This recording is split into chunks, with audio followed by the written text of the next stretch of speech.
Stashutu. Zize. Ambo murize. Good. Ndimi zvanyu muri mumagara pamakuda. Ndiri mumba makuda aya. Tinzi taurai tinzi zvikuiti. Nyaya yekuda ini ndo yandoti ndiko vanhu vari kutaura zvisiri pamusaka pakuda. Because inini kuda ndaiyo ndine shuri kuti kuda anochinja. Even vanhu vakaona zvekumashure vaitoona kuti munhu aisapota kuda. I supported kuda. Inini ndichandozana kuti munhu anochinja mulife. But ndakuita kunge munhu ari wrong pakubatsira kwandakaita kuda. One nekumupa imba, nekuzoenda kwandakaita kunoshanda naye ndakaonekwa kunge ndakaita zvinhu wrong. Inini kuda ndaida kutomubatsira. Nantori part of vanhu vakabatsira kuda, vakamubhadhara rent, akaita kuti kuda ave nezvinhu zvizvi, akadzoka kuve back to normal kuda. And then I was happy about that. Ndikatombopikiswa nevamwe vanhu vachiti iwe kuda hachinjiwe, ndikati aiwa munhu anochinja, munhu akasikwa naMwari. Saka vanhu vakutaura zvisirizvo palife yakuda kuti kuda ari kubatwa uyanga, ari kuitwa zvisirizvo, ari kuitwa zvisirizvo. Ini nditoriwo munhu anotofemawo. Ndatomudzwira tsitsi nelife yaari kurarama izvezvi. Whereas munhu anga aregera doro aita sei. Akuchibudawo hake akuta kuti chiwata ari kuzondibata rafu ari kuzondidai so. Inini kuda ndaitomubata ndingati semwana wangu kana kuti munin'ina wangu kana mukoma wangu, sehama yangu. Kuda ina ndaukama naye. Ende kumisa pandakamisa panapa it's not for the sake of money. Zvangu zvisiri zvemari, pangori kubatsirana. Kuda ndakaita 2 times ndichiramba mari yake rent. Yambouya namabhula angu ndikairamba ndikati ano semu vanhu vakutora zvisirizo ndo vanhu vakauya futi vakandinyengerera kuti achaona iwo kufunga kwako kuda anozowana kuimba kupi. Chitongomutora ugare naye ndikati no problem, ndikatanga kuwirirana nakuda. Kuda awana basa akazvibvira kubasa ega. Akangoya akatanga kudhakwa. Ndikati kuda uko basa uchada here? Kuda akati ni basa. Hana answer yakandipa zvino. Akatanga kudhakwa kuda akaita almost 1 week akadhakwa. Ini ndichizonouya ndikati kuda chii chiri kuitika pauri? Ndobva tanetsana kuda kana akadhakwa anotaura rafu. Tanetsana paipe kuda abuda. Akavhanguriramwa. Sema handiona mawiri ataita tasvika dhora rake rakavhurika. Iyi ganda remombe rane almost 3 days. Kuuya kwandazoita inini ndichibva kubasa. Ndaudzwa kuti kuda nechinjiri mumba make chiri kunhuhwa.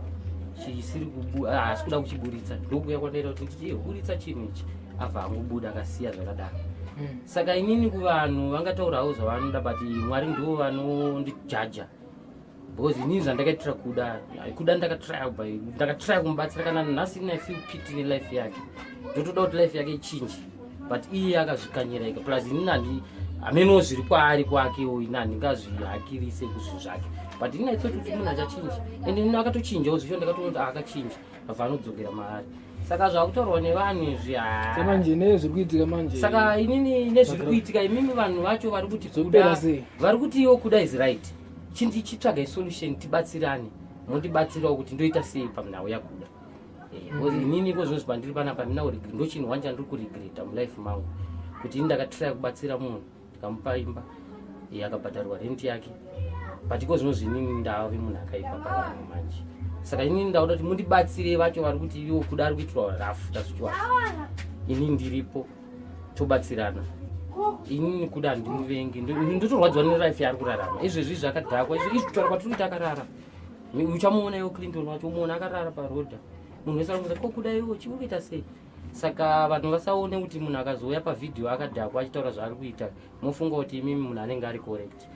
Chimbotererai futi side reumwe munhu kuti ko chii chiri kuitika. Inini ndototora kutomubatsira. Kuda ini ndaitosvika nguva yekutomubata vanhu vauya complaina kuda ane 1 week asati ageza. Inda kunomubata neruoko rwangu ndikanomuendesa kushawa achigeza. Ilove yandaishowa kuda ini. Saka nezvakutaura vanhu manje ndakutoluzawo futi love yacho kwaari. So ndakuda solution even kubva kune munhu akamubhadharira rent wacho kuti toita sei. Because haatori advantage yekuti ndakabhadharirwa rent so I have to do whatever I want. Kuna pamberi pangu zvokudhakwa izvi aiwa ndezvake inini ndaitoda kuti aregerewo doro. Kana nhasi zvinotondibata ndikamuona so inini ndotorwadziwawo. Ini kuda ndakagara naye aita munhu akanaka ndichitotandara naye mumba make muno. Tichitodya tiri tese tichiona mafilmu zvese DVD yakatengesa. Zvese maCDs arumo. Ndakatenga ndichomutengera kuti tichiona tese. Kubasa tikaenda haana chaishaya kuda kubasa. Chese chaida fodya zvese doro asingamwe. But pakangoya kuno kwakafurirwa kuda nevanhu vari kumufurira vakarwadziwa kuda achienda kubasa ndosise vanhu vari kumufurira manje. Saka Clinton ina ndizivo solution ichabuda ndakuda solution vanhu ngavataurawo macomments then mondiudzawo kuti Stuart ita so because ini ndiri ready pane zvese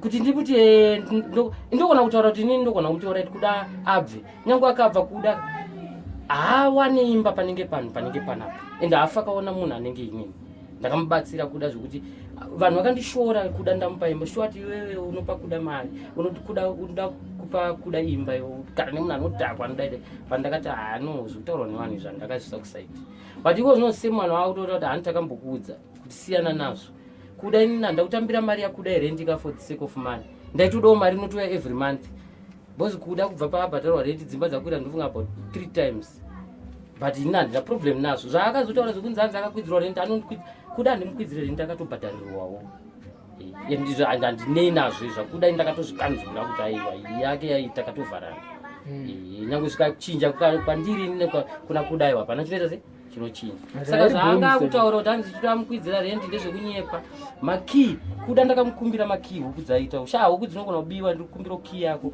kuda anga ari kubasa ndakakumbira Jowa munhu airara muno ndikamuudza kuda sinzi manheru Jowa anenge arimo huku dzinenge dzakakiwa mudango kuda ndakamutora inini ndikagara naye zvokuti kuda ini ndakamudzidzisa basa rekuchengeta huku kuda izvezvi ndikamupa kana huku izvezvi anodzichengeta ari one but ini ndaakuonekwa kunge munhu akaipa tiri kubatsira munhu I don't think kuti kubatsira munhu chinji ndasikaziva kuti hanzi tsitsi dzinotsitsirira but even izvezvi kana akanzi kuda amutsvagire imba aseparatani nashuta hawane dhenini panenge panapa kunyepa kana zvichibvira kana zvichikwanisika ndokwanisa kuti aiwa every month kwaawanirwa kwacho ikoko tomubhadharira mari yake ibhadhare renti ikoko hatiri kunyepera hawane dheni panenge panapa so vanhu kana vachiti vanoda kuda don't show love vanhu vanoshowa love pawhatsapp vachitaura kuti kuda anzwai kunzwai macomments ndo amuri kushowa love show love kuda nezvaari kuita izvezvizvi mubatsirei kuda ada kutobatsirwa kuda Clinton kuda ari kuda vanhu